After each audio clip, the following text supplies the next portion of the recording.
Iniulat na nagpang-abot umano ang mga barko ng US Navy at Chinese Navy sa South China Sea noong nakarang araw habang nagsasagawa ng Freedom of Navigation ang Estados Unidos sa nasabing pinagtatalunang karagatan.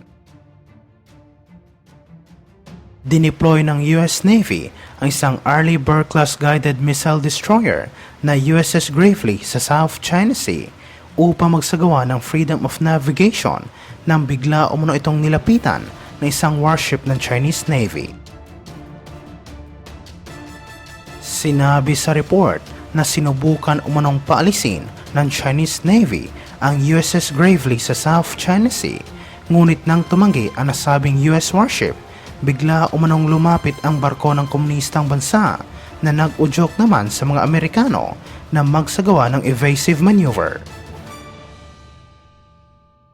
Agad na binantaan ng US Navy ang mga Chinese at sinabihan ang mga ito sa radyo na gagamit sila ng dahas kung hindi lalayo ang Chinese warship sa kanilang barko, at pagkatapos ng ilang minuto, unti-unti umanong dumistansya ang Chinese Navy.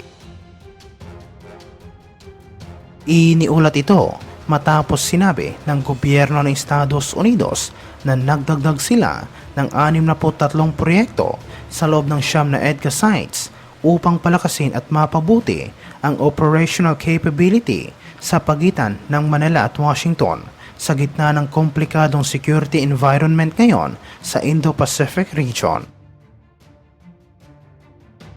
Sa isang press briefing kasunod ng culmination ng Philippines-United States Mutual Defense Board meeting sa Camp Aguinaldo, sinabi ni US Indo-Pacific Commander Admiral John Aquilino na tumaas ang bilang ng mga proyekto mula sa 31 na nauna nang naaprubahan.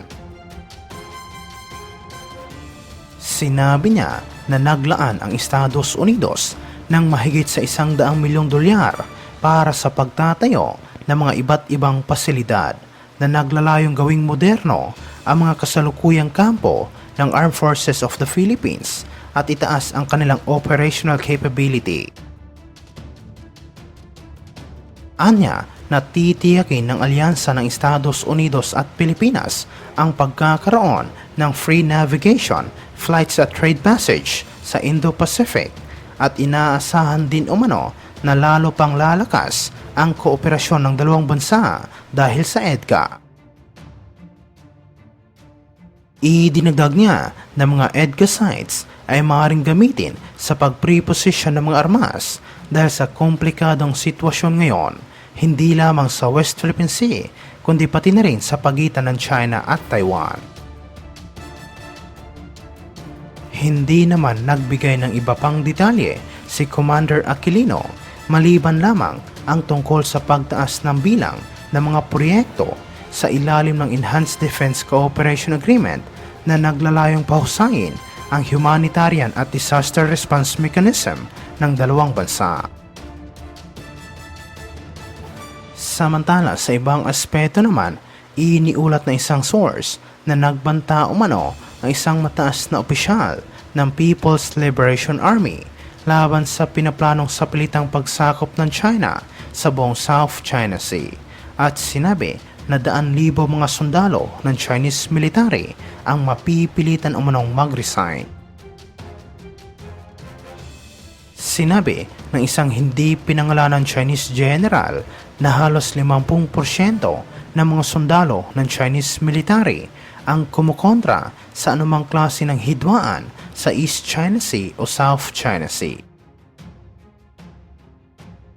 At dahil dito, mahihirapan umano ang Chinese government na immobilize ang buong bansa kung tatanggi ang karamihan sa mga sundalo ng People's Liberation Army na makipaggera, at mapapahiya din umano ang Chinese Communist Party, lalong-lalo na si Xi Jinping kung ipipilit niya ito.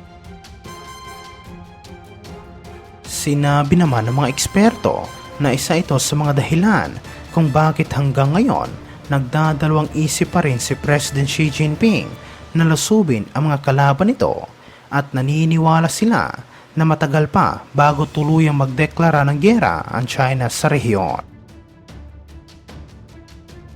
Iniulat ito matapos sinabi ng Estados Unidos na pananatilihin nila ang kanilang commitment sa kapayapaan sa Indo-Pacific region sa kabila ng mga ginagawang agresibong aksyon ngayon ng China para isulong ang kanilang pansariling interes na naglalayon na pahinain ang soberanya at seguridad ng mga kalapit na bansa nito. Sa pagsasalita sa mga sailors at mga reporters mula sa 8 bansa na sumali sa isang naval drill ngayong taon, pinaalalahanan ni Vice Admiral Carl Thomas ang mga participating countries ng kanilang maritime cooperation ay matatag at malakas. Sinabi niya na kampante umano siya na walang potensyal na agresor ang susubok sa kanilang lakas at kakayahan dahil alam umano ng mga kalaban ng Estados Unidos at mga kaalyado nito ay nagkakaisa. Sama-sama umano silang tatayo at maninindigan para sa kapayapaan. Ginawa ang naval exercise sa panahon na kung kailan agresibong iginigiit ng China ang pagdodomina nito sa West Philippine Sea sa pamamagitan ng pag-angkin sa lahat ng reef, shoal at atoll na nasa loob ng exclusive economic zone ng Pilipinas. Ang agresibong pag-uugali at mga aksyon ngayon ng komunistang bansa sa West Philippine Sea ay ang nagpataas ng tensyon sa rehiyon na nag-udyok naman sa gobyerno ng Pilipinas na bumuo ng isang bagong estratehiya na naglalayong pigilan ang mga ginagawa nitong panghihimasok. Sinabi ni Thomas na patitibayin nila ang kapayapaan sa rehiyon sa pamamagitan ng pagpapakita ng kanilang determinasyon at pipigilan nila ang mga bansang nagdadala umano ng gulo at sumisira sa kapayapaan.